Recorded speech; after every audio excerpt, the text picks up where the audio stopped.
श्री वेद व्यास जी महाराज ने भागवत के पंचम स्कंद में किम पुरुष वर्ष में जब सूत्रात्मक ढंग से रामचरित्र का वर्णन किया वहां लिखते हैं ओम नमो भगवते उत्तम श्लोकाय आर्य लक्षण शील व्रताय साधुवाद निकर्षणाय श्री रामचंद्राय। उपासित लोकाय क्या विशेषण रखा? उपासित लोकाय। उपासितो लोको एव स उपासित लोकः तस्मै उपासित लोकाय रामचंद्राय ते नमः। तात्पर्य यह है लोकोपासक आज तक राम जी से बढ़कर कोई नहीं हुआ। ध्यान से सुनेंगे, प्रजा का उपासक आज तक राम जी से बढ़कर कोई नहीं हुआ। इसीलिए राम जी से बड़ा आज तक कोई राजा नहीं हुआ। दुनिया में हर किसी ने राम राज्य से बड़ा राज्य की कल्पना भी नहीं की है। गांधी जी भी राम राज्य की ही बात करते हैं। राम से बढ़कर आज तक किसी का राज्य ही नहीं हुआ। इतना बड़ा राजा क्यों? अपनी प्रजा के लिए, अपनी प्रजा की बातों को लेकर जो अपनी प्राण प्रिय अपनी पत्नी को भी वन भेज सकता है, इतना बड़ा कोई राजा हो सकता है क्या? हो सकता है? एक दो बातों पर और आप विचार करें। आज के जो अब तो कोई राजनीतिक जीवन में रहने वालों पर कोई टिप्पणी कमेंट नहीं है, आप इसको अलग न समझेंगे, लेकिन आज का जीवन कैसा है? आज लोग झोपड़ी से निकल करके राजा बनते ही महल बनाते हैं कि नहीं? आज झोपड़ी से हम निकले और हमारे हाथ में सत्ताई, हम सबसे पहले अपना महल बनाते हैं। राम जी राजा कब बने? राम जी जैसा राजा महल छोड़कर पहले झोपड़ी में रहने गया, बन गया, केवट तक पहुंचा, ओल भील तक पहुंचा, शबरी तक पहुंचा, बंदर भालुओं तक पहुंचा, पशु पक्षियों के जीवन को देखा। समाज के अंतिम व्यक्ति तक जो राजा न पहुंच सके वो राजा कभी प्रजाओं का हित समझ ही नहीं सकता। प्रभु श्री राम राज सत्ता पर बैठने के पहले राजमहल छोड़कर झोपड़ी में निवास किए। आज के राजा झोपड़ी से राजमहल की यात्रा करते हैं और राम जी राजमहल से झोपड़ी की यात्रा करते हैं। फिर जब वो राजा बने तब उन्होंने प्रजाओं के प्रत्येक चीजों को ठीक से समझा। हमें समझना यही है, राजधर्म बड़ा धर्म होता है। उपासित लोग कहने का मतलब है हर उपासना में त्याग आवश्यक होता है। बिना त्याग के उपासना नहीं होती। और राम से बढ़कर राजा इसलिए नहीं हुआ क्योंकि उन्होंने लोकोपासना के लिए, प्रजाओं की उपासना के लिए अपने प्राण से बढ़कर अपनी पत्नी के त्याग का निर्णय लिया है। यह राम का चरित्र है, यह राम का राजा का होता है। राम जी ने सोचा मुझे सीता को वन भेजना चाहिए। परामर्श किया, भैया लक्ष्मण को बुलाया और लक्ष्मण से कहा, लक्ष्मण मेरी जानकी को महर्षि वाल्मीकि के आश्रम के पास छोड़कर आओ। लखन भैया का हृदय भर गया। लखन भैया ने कहा, राघव भैया मां की परीक्षा मेरी आंखों के सामने अग्नि परीक्षा हुई थी। जब माता सीता के चरित्र की अग्नि परीक्षा हुई है, कथा वहां तक पहुंच पाए कि नहीं मैं आज ही बताता हूं। जब राम जी ने रावण पर विजय पाली, विभीषण जी और हनुमान जी एक शीतका में पालकी में लेकर सीता जी को राम जी के पास आए, तो राम जी ने कहा, सीता मेरे चरित्र पर जो कलंक लगा था, मेरे जीवन पर जो मेरे यश चंद्र पर कलंक लगा था, मैंने रावण का वध करके उसका प्रक्षालन कर दिया, लेकिन तुम रावण के यहां रही हो। अब तुम जहां चाहो जा सकती हो, मेरी ओर से स्वतंत्र हो। दीपो नेत्रा तुरस्यैव, जैसे नेत्र के रोगी को दीपक अच्छा नहीं लगता, वैसे तुम मुझे अच्छी नहीं लग रही हो। अच्छा, नेत्र के रोगी को दीपक अच्छा न लगे तो दीपक का दोष है कि आंख के रोग का दोष है? बताइए। आंख में रोग हो गया तभी तो नहीं लग रहा। तो सीता जी को दीपक का, और राम जी स्वयं को कह रहे हैं नेत्र का रोगी। इसका मतलब प्रभु रोग तो आपके आंख में आया है, सीता जी में कोई दोष नहीं है। लेकिन माता सीता ने कहा प्रभु यदि आपको ऐसा लग रहा है, राम जी जानते हैं आने वाले लोग प्रशिक्षण उठा सकते हैं। माता सीता ने कहा भैया लक्ष्मण लक्ष्मण हो धर्म करने की पावक प्रकट करो तुम देखी।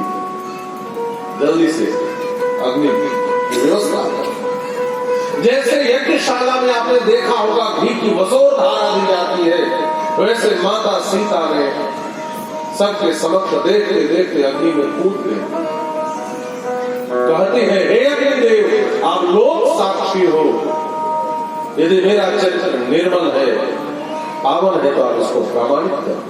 कूद नहीं मारा, रोना पीटना मुझे। राम जी तो बड़ा रोए हैं, राम जी तो त्रैलोक संहार के लिए प्रस्तुत हो गए, लेकिन अग्नि देवता लेकर के प्रकट हुए हैं माता सीता को। कहते हैं प्रभु मैं लोग साक्षी हूँ आपकी सीता का चरित्र परम पवित्र है।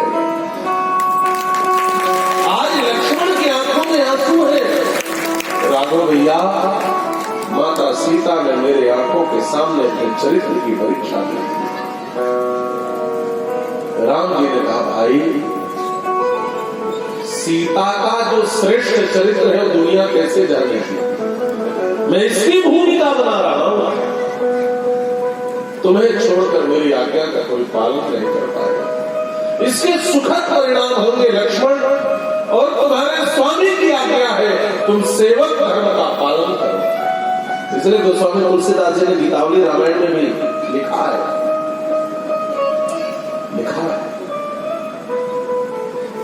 चले सेवक धर्म पाल,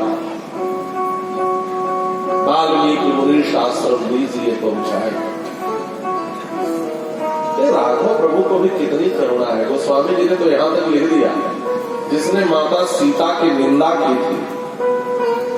राम जी का एक स्वभाव बताऊं,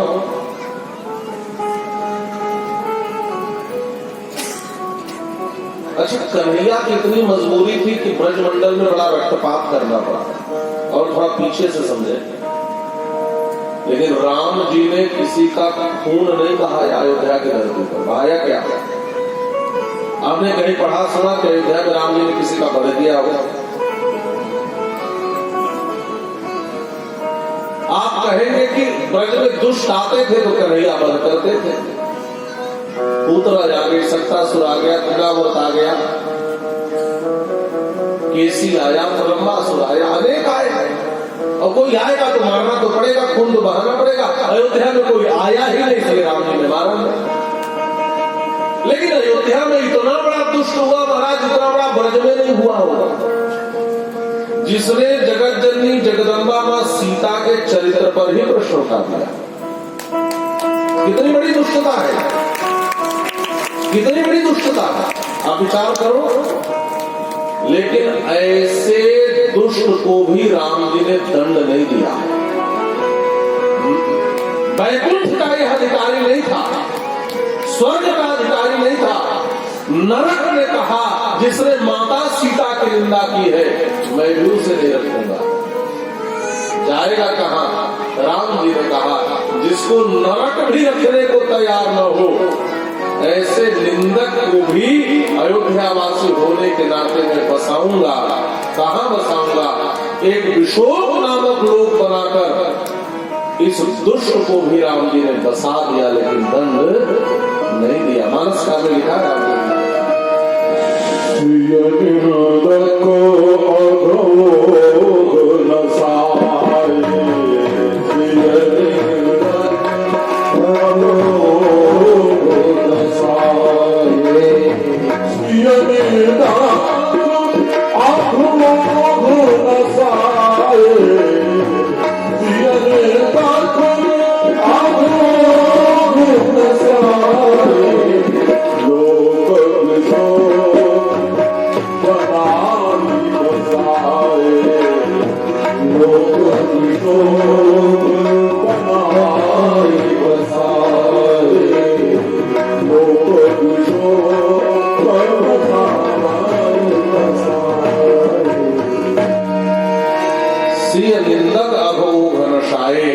लोक विशोक बनाई बसाई।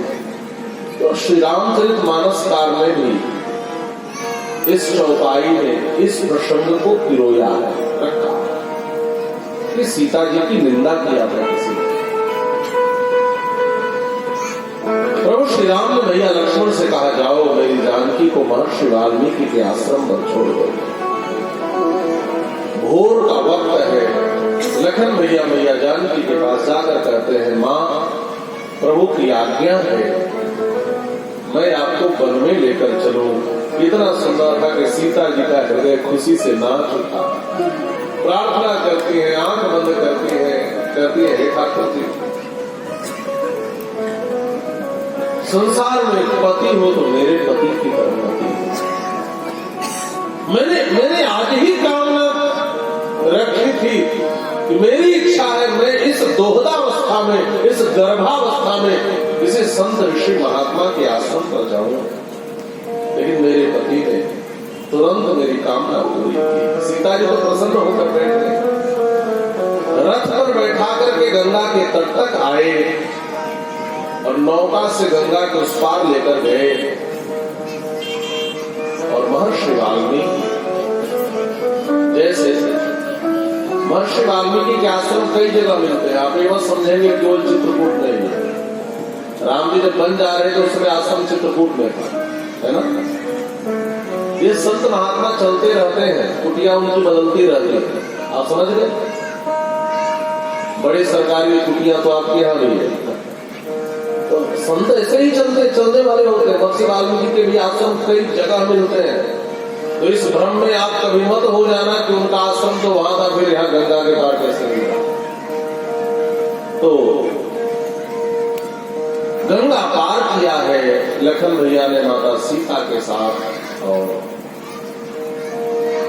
जैसे उस पार उतारा पैदल चले। महर्षि वाल्मीकि का आश्रम पास था। भैया लक्ष्मण के सामने एक प्रश्न था कि कैसे माता सीता को प्रभु का संदेश सुनाऊं। बोल पाने में असमर्थ स्वयं को पा रहे थे, लेकिन सुनाना तो था ही, प्रभु श्री राम का संदेश देना था। लखन भैया कांप गए, बोलना चाहते हैं, कहना चाहते हैं कि माँ लोकापवाद के भय से राघव भैया ने आपका परित्याग किया है, लेकिन यह कहने की हिम्मत नहीं कर रही थी। कैसे कहूं कि राघव भैया ने आपका त्याग किया है। लखन भैया की आंखों से केवल आंसू गिर रहे थे। माता सीता ने भैया लक्ष्मण को जब रोते देखा तो पूछा, लक्ष्मण भाई भैया क्यों रो रहे हो। लखन भैया रोते जा रहे हैं। माता सीता ने कहा, मैं समझ गई, इसलिए रो रहे हो कि आपको अपने भैया से दूर रहने का अभ्यास नहीं है। और आप पाएंगे रामायण का हर पात्र राम जी से कभी न कभी दूर होता है। एक ऐसे पात्र है भैया लक्ष्मण जो अपने राघव भैया से कभी दूर नहीं हुए। माता सीता भी दूर हो गए, भैया भरत दूर हो गए, हनुमान भी दूर हो गए, हर कोई दूर होता है। एक बार लखन भैया को शक्ति बाण लगा रणांगन में, हनुमान जी उठाकर राम जी की गोद में सुला दी, संजीवनी आई। लखन भैया ने आंख खोला, राम जी रो रहे थे। रोते हुए पूछा, भाई हृदय में बहुत पीड़ा हो रही थी, तुम्हें शक्ति बाण लगा था। लखन भैया ने राघव भैया को रोते देखा तो हृदय भराया, नेत्र सजन हो गए। लखन भैया ने हाथ जोड़कर कहा, राघव भैया नहीं तो मुझे बिल्कुल पीड़ा नहीं थी। हृदय घाव मोरे पीरे रघुवीरे। राघव भैया घाव भले मेरे छाती में हुआ था, लेकिन दर्द तो आपकी छाती में हो रहा था। मैं तो ठाठ से सो रहा था, मैं तो सो रहा था, आपकी गोद में निश्चिंत सो रहा था। सच कहूं राघव भैया, मुझे कोई दर्द नहीं था, दर्द तो आपने ले लिया। एक बार ऐसा क्षण आया, लगा कि राम से दूर हो जाएंगे, लेकिन एक संत हनुमंत ने गोद में उठाया और भगवंत श्री राम की गोद तक पहुंचा दिया। मूर्छित भी हुए तो अपने श्री राम से दूर नहीं हुए, राम की गोद में ही रहे। मां जानकी कहते हैं, लक्ष्मण मैं जानती हूं तुम राघव भैया से दूर नहीं रह पाते।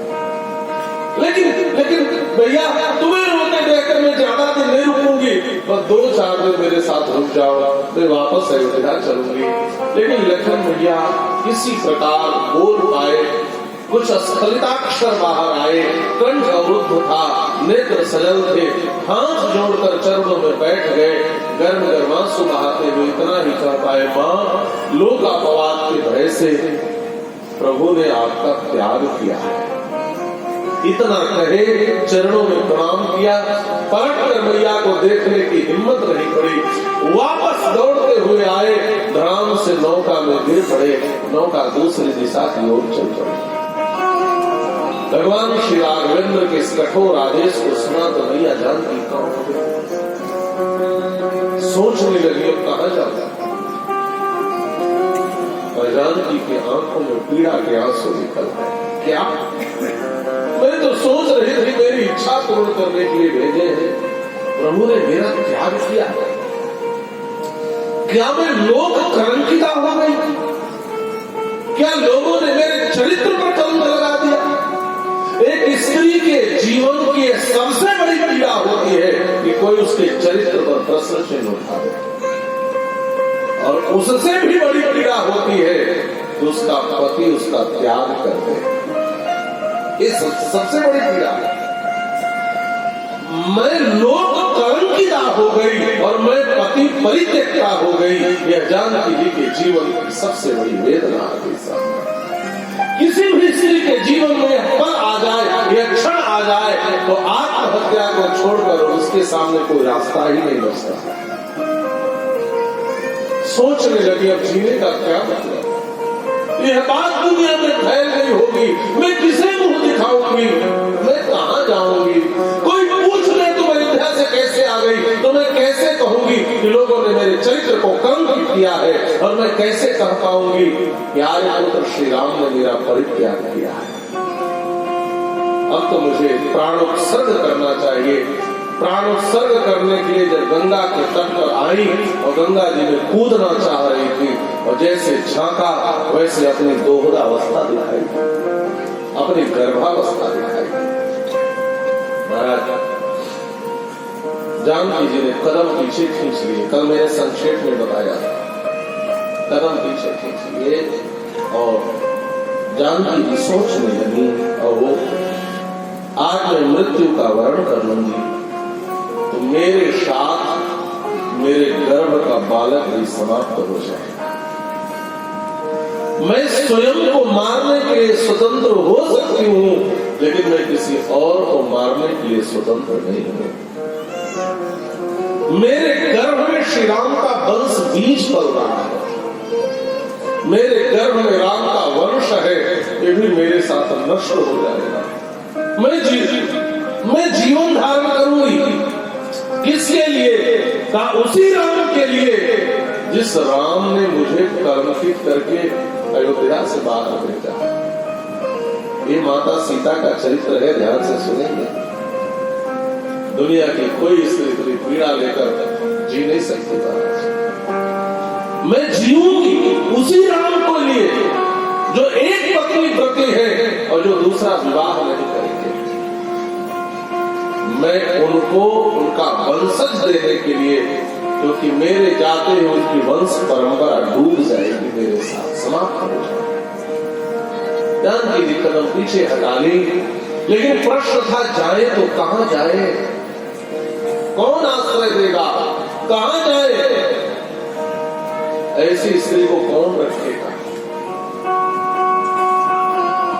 जंगल के भीतर आई, एक पर्वत से झरना झर रहा था, वहीं बैठकर आंखों से झरझर आंसू बहाते हुए रोने लगी। एक स्त्री को आश्रय कौन देगा? संसार में कोई नहीं है जो ऐसी स्त्री को आश्रय दे जिसके चरित्र पर कोई कलंक लगा हो, जिसका पति उसका परित्याग कर दिया। जानकी जी के रोने से वन के वृक्षों के पत्ते गिरने लगे, फूल मुरझा गए, पशु पक्षी रोने लगे। महर्षि वाल्मीकि का आश्रम पास में था, आश्रम वासियों ने देखा तो महर्षि वाल्मीकि को घेर कर खड़े हो गए, सब रो रहे थे। महर्षि वाल्मीकि नेत्र बंद करके राम के चरित्र को देखना चाहते हैं, लेकिन बंद आंखों में श्री राम नहीं दिखाई दिए। बंद आंखों में रोती बिलखती विसूरती विलाप करती श्री जानकी दिखाई दी। तपसा लब्ध चक्षुष्मान रात्रवत यत्र मैथिली। महर्षि वाल्मीकि घबरा कर आंखें खोल दिए। आंख खोला तो रोते हुए लोगों को देखा। सब हाथ जोड़कर कह रहे थे, हे महर्षि, आश्रम के पास कोई देवी की तरह कोई स्त्री आई है, वो बहुत रो रही है, उनके लिए आपकी क्या आज्ञा है? महर्षि वाल्मीकि बस उसी ओर दौड़ने लगे, बोल नहीं पाए। दूर से मां जानकी ने महर्षि वाल्मीकि को रोते हुए आते देखा तो घबरा गई। महात्मा मुझसे पूछे कि तुम घर से कैसे आ गई? तुम महारानी हो, तुम तो अयोध्या की रानी हो, क्या हुआ? मैं कैसे कहूंगी कि दुनिया वालों ने मेरे चरित्र पर प्रश्न उठाया है, मेरे पति ने मेरा त्याग किया है, दुनिया मुझसे मुंह फेर लेगी। यह सोचकर जानकी जी हिचकियों में जोर जोर से रोने लगी। मैं कैसे बताऊंगी? लेकिन दूर से महर्षि वाल्मीकि ने कहा, बेटी रो मत रो, मैं कुछ भी नहीं पूछूंगा, मुझे सब पता है, मैंने बंद आंखों से तुम्हारा सारा जीवन देख लिया है, मत रो। और सुनो, जिसको संसार में कोई आश्रय नहीं देता उसको मेरे जैसे संत आश्रय देते हैं। संत महात्मा आश्रय देते हैं। मैं आश्रय दूंगा, चलो मेरे आश्रम पर। मैंने तुम्हारे जीवन की पीड़ा को समझा है। श्री जानकी को रोते देखकर महर्षि वाल्मीकि जोर जोर से रोने लगे। उनके श्वेत सहस्रों पर अश्रुबिंदु छलकने लगे, उनके सफेद दाढ़ी पर आंसुओं की बूंदें गिरने लगी। वो भीग गए। जानकी जी पास आकर महर्षि वाल्मीकि के आंख के आंसू पोंछने लगे और कहती है, हे महर्षि मत रो, मत रो, मैं तो वो अभागन स्त्री हूँ जिसने जीवन में केवल दुख ही पाया है। सूरदास ने पद लिखा है, माता सीता कहती है, मेरो एको परो न पूर्व। देखो तो महर्षि, मेरी एक भी कामना पूरी नहीं हुई। जब मैं डोली पर बैठकर विदा हो रही थी तो मेरी मैया ने कहा था, बेटी सास ससुर गुरु सेवा करे हो, पति रुक लख आयस अनुसरे हो। जा रही हो ससुराल, सासू माँ की ससुर की सेवा करना, गुरु की सेवा करना, पति को कहना न पड़े, उसके रुख को समझकर उसकी आज्ञा का पालन करना। मैं यह धर्म निभाने अयोध्या आई थी, लेकिन मैं सास ससुर की सेवा नहीं कर पाई। मैं पति की सेवा करने वन हो आ गई। वन में सोचा था पति की सेवा करूंगी, लेकिन हाय रे विधाता, दुष्ट रावण ने मेरा अपहरण कर लिया। मैं वन से आकर सोची थी अयोध्या की प्रजा की सेवा करूंगी रानी बनकर, लेकिन प्रजाओं ने मेरे जीवन को कलंकित कर दिया। मेरा जीवन पीड़ा में पला है, मैं इसको भी सह लूंगी, लेकिन आप मेरा दुख सोचोगे, आप नहीं सह पाओगे, इसलिए आप मत करो। महर्षि वाल्मीकि की आंखों के आंसू को पोंछ दिया। महर्षि वाल्मीकि माता सीता को लेकर अपने आश्रम पर आए। आश्रम किसे कहते हैं? जहां आकर आपके जीवन का श्रम समाप्त हो जाए, जहां आकर जीवन की क्रांतिता समाप्त हो जाए, जहां आकर जीवन का दुख समाप्त हो जाए। संत की कुटिया वैसी ही होती है। संत की कुटिया का दर्शन हो जाए महाराज, संत के पास आ जाए, आपके जीवन की कितनी भी पीड़ा हो समाप्त हो जाए। इसी को आश्रम कहते हैं। माता सीता को लेकर आए और अपने आश्रम में रख दिया, एक कुटिया में रख दिया। कुटिया में बैठकर माता सीता रोने लगी। जीवन में अपार पीड़ा है। श्री राम विरह में रोती है। एक विरह की पीड़ा क्या होती है? जब भगवान श्याम सुंदर नंदन श्री कृष्ण व्रत छोड़कर चले गए तो गोपियां रोती हैं, अहो विधाता स्तवन क्वचित दया संयोज्य मित्रा प्रणय न देहि। अरे विधाता, अरे ब्रह्मा, तेरे हृदय में थोड़ी भी दया नहीं है? पहले तो हमारे किस्मत में संयोग लिखता है और फिर हमारे किस्मत में वियोग लिख देता है। तेरे भक्त ज्येष्ठतम में तेरी चेष्टा तो एक अर्भक बालक की तरह है। जब तक खिलौने से जी करता है बालक खेलता है, और जब जी भर जाता है तो पटक के तोड़ देता है। तुम हम लोगों के हृदय को खिलौना ही तो समझते हो। जब भगवान श्याम सुंदर पर छोड़कर चले गए तो गोपियां जैसे उनके विरह में होती है। विरह की दशा क्या होती है? दुनिया वालों के जीवन में मौसम बदलते रहते हैं, ऋतुएं बदलती रहती हैं, लेकिन विरही के जीवन में एक ही ऋतु रहता है, पावस ऋतु। और यह पावस, यह वर्षा ऊपर से नहीं होती, भीतर से होती है। यहाँ बादल आसमान में नहीं बनते, यहाँ हृदय में पीड़ा के बादल मंडराते हैं और आंखों से आंसू बन के बरसते हैं। और यह वर्षा और धरती पर नहीं होती, आपके पांच भौतिक शरीर पर होती है। आंखों से काजल धुल जाते हैं, आंसू काला पानी बनकर शरीर पर बरसने लगता है। अपने ही पांव के नीचे की जमीन पंकिल हो जाती है, और कोई विरही कदम भी बढ़ाना चाहे तो अपने ही अश्रु शरीर के पंख में उसके पांव फंस जाते हैं। सूरदास ने वर्णन किया है। आइए दो पंक्ति में निज दिन बरसत नैना, निज दिन बरसत नैना, सदा रहत पावस ऋतु, सदा रहत पावस ऋतु, जब तेरे श्याम धारे, निज दिन बरसत नैना, निज दिन बरसत नैना।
Hare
निष्दिन बरसत नयन हमारे, सदा रहत पावस ऋतु हम पर जब तेरे श्याम से। बोलिए परम पूज्य श्री स्वामी जी महाराज की जय।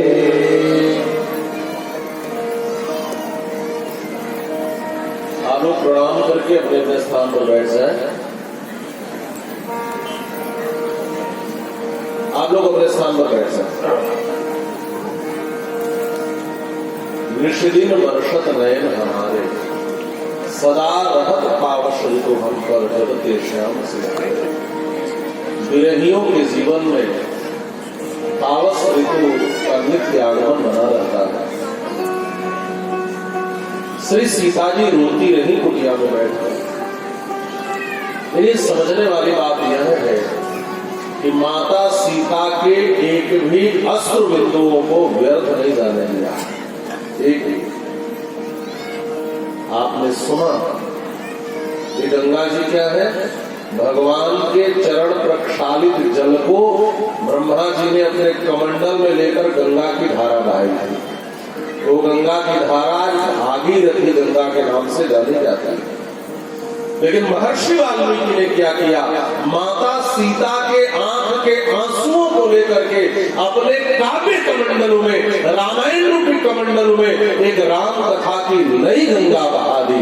इसी को राम कथा गंगा कहते हैं। और सीता चरित्र से कुंभित रामायण नामक महाकाव्य की रचना की महर्षि वाल्मीकि ने, जिसमें सीता चरित्र की प्रधानता रही।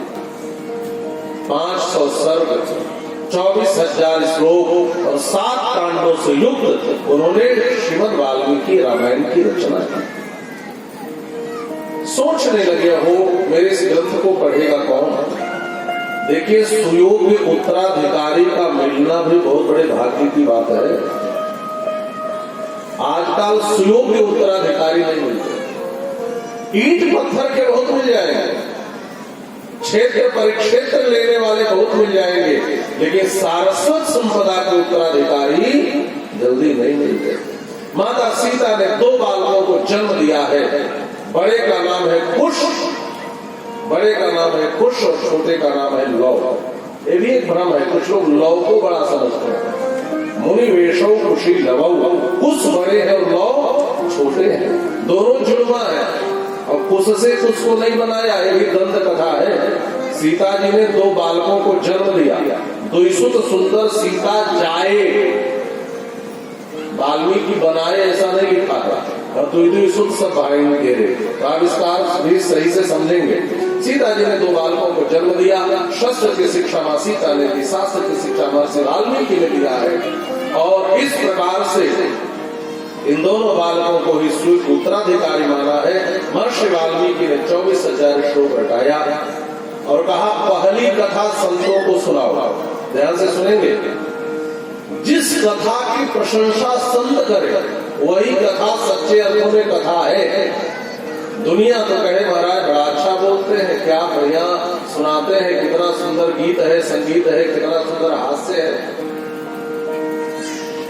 और जो विद्वान लोग हैं वो मौन रह जाए, जो संत महात्मा है चुप रह जाए। असमझदार सराय को, समझदार को मौन। इसलिए हमारे यहाँ अयोध्या में, वृंदावन में या कहीं भी कथा होती है तो पहले बालक लोग कथा ठाकुर जी को सुनाते हैं और संतों को सुनाते हैं। ध्यान से सुनेंगे, या तो भगवान को या संत को। संत जिस कथा की प्रशंसा करे, और जब उस लोग ने कथा सुनाई महर्षि वाल्मीकि के आश्रम में, और सच कहा जाए तो संतों की सन्निधि में बैठ के ही कथा सुननी चाहिए। आज कथा भी बाजारू हो गई महाराज। कथा भी अब ज्ञान यज्ञ न होकर गीत यज्ञ हो गया, कथा भी नृत्य यज्ञ हो गया। कथा कथा नहीं रह गई। सच्चे अर्थों में शास्त्र की सच्ची व्याख्या सुननी हो तो किसी ऐसे संत की चरण सन्निधि में बैठकर सुनना, तब सच्चे अर्थों में आप कथा को समझ सकते हैं। नाच गाना, आर्केस्ट्रा, तमाशा और झांकियों के साथ जो आजकल तमाशे होते हैं वह कथा नहीं है। उत्सव में हो या सही है, लेकिन 3-4 घंटे यही हो वह कथा नहीं है। कथा तो संत की सन्निधि में होती है, शास्त्र का व्याख्यान होता है। एक संत ने कहा अहो गीत से माधुर्यम, इनकी वाणी में कितनी मिठास है। एक ने कहा प्रत्यक्षम इस घटना को घटे वर्षों बीत गए, लेकिन बालक इस घटना का वर्णन करते हैं तो ऐसा लगता है आंखों से देख रहे हैं। कथा पूरी हुई, लोगों ने बड़ी सुंदर सुंदर चीजें दी हैं। संतों के पास देने के लिए कुछ होता है क्या? कुछ नहीं होता। संत तो जो लेते हैं वही वापस कर देते हैं, बांट देते हैं। अपने पास क्या होता है? एक लंगोटी होती है, कमंडल होता है, कुछ होता है क्या? एक संत ने कहा मेरे पास तो देने के लिए कुछ नहीं है, कमंडल दे दिया। एक संत कौपीनम अपरोमुनि, वाल्मीकि रामायण में लिखा है, लौह कुशी ने इतनी अच्छी कथा सुनाई कि दक्षिणा के रूप में एक संत ने अपनी लंगोटी चढ़ा दी। और कुछ ऐसे संत थे जिनके शरीर में वस्त्र ही नहीं थे, वो सोचते हैं मैं इनको क्या दूं। तो ये सारे संत घेर कर खड़े होंगे व्यासपीठ को और कहते हैं हे राम कथा के अनुपम गायकों, हे महर्षि वाल्मीकि के सुंदर शिष्यों, तुमने इतनी अच्छी रामायण की कथा सुनाई, मेरे पास देने के लिए कुछ नहीं है, लेकिन हम भी कुछ देना चाहते हैं, तो जाओ हम तुम्हें आशीर्वाद देते हैं। दुनिया वालों की कथा तो भक्त बैठकर सुनते हैं, एक दिन तुम्हारी कथा बैठकर भगवान सुनेंगे। छोटे बालक को लेकर जब चले हैं, महर्षि वाल्मीकि ने कहा अयोध्या जाओ, वहां के राजा रामचंद्र को सुनाओ। माता सीता ने हृदय से लगाकर विदा किया। इसका मतलब यह था कि दोनों बालक इस रामायण को सुनाने जा रहे हैं अयोध्या। रामायण क्या है? सीता जी का चरित्र है, वो चरित्र है जिसमें बताया गया कि सीता जी निर्मल है, निष्कलंक है, परम पावन चरित्र वाली है, परम पवित्र है। और अपने माँ के चरित्र का उद्धारक बनकर कौन जा रहा है? तो नन्हे छोटे छोटे बालक जा रहे हैं। आप कल्पना करें, माता सीता ने आंखों में आंसू का अर्घ लेकर के भेजा है, जाओ। दोनों बालक आए। आज हम लोग आए हैं तो स्वामी जी हम कुछ लगवा के रखने की व्यवस्था। उस समय वो बालक है तो वाल्मीकि रामायण कथा की कोई व्यवस्था नहीं। राज सड़क पर बैठ गए, रथ्यासु राजमार्गेसु, राजमार्ग पर बैठ गए। राम जी की सवारी आ रही थी, रुक गई। कथा में इतना लालित कि अयोध्यावासी सड़क पर बैठ कर कथा सुन रहे थे। आपको तो लाइट पांडाल टेंट पंखा दिया गया है, तभी आप सोचते हैं कितना देर सुने। आप विचार करें, कथा सुनना तो अयोध्या वासियों से सीखे। खुली सड़क पर बैठकर कथा सुनने लगे। राम जी की सवारी रुक गई। राम जी ने कहा बात क्या है? सैनिकों ने कहा हमारा छोटे छोटे बालक आए, इतनी अच्छी कथा सुना रहे कि अयोध्यावासी पागल की तरफ पीछे पीछे दौड़ रहे। राम जी रथ से उतर कर आए, 2 अक्षर सुना सीता चरित्र, तो राम जी का हृदय भर आया। हाथ जोड़कर कहते हैं हे कथावाच को मुझे सुनाओगे? दोनों बालकों की आंखों में जिज्ञासा थी, एक दूसरे का मुंह देखे कौन है। राम जी समझ के पूछना चाहते हैं कौन है। राम जी ने कहा मैं अयोध्या का सम्राट रामचंद्र हूँ। इतना सुनना था कि दोनों बालक हाथ जोड़कर कहते, गुरु जी ने कहा था वो सुनना चाहे तो जरूर सुनाना। और तुरंत कहते हैं दोनों बालक, महाराज हम आपको एक कथा जरूर सुनाएंगे। राम जी लेकर आते हैं, पूजा करते हैं। अयोध्या में एक राज दरबार लगा है और वहाँ पर ये दोनों बालक बैठाए गए हैं कथा सुनाने के लिए। और ये दोनों बालक जो भी कथा सुनाएंगे उसको कल से जो स्वामी जी समय निर्धारित करेंगे, हम लोग आगे उस समय सुनेंगे। यही वाणी को विराम। हम सबका सौभाग्य है ऐसे पूज्य आचार्य चरण तपो मूर्ति परम पूज्य अनंत श्रेष्ठ श्रीमद जगतगुरु रामानुजाचार्य श्री सुंदर स्वामी जी का हम सब दर्शन कर रहे हैं। आपकी वाणी का हम सब सुलाभ लेंगे। आइए 2 बार भगवान नाम लेते हुए हम लोग इसी में संक्षेप में आरती का दर्शन करें।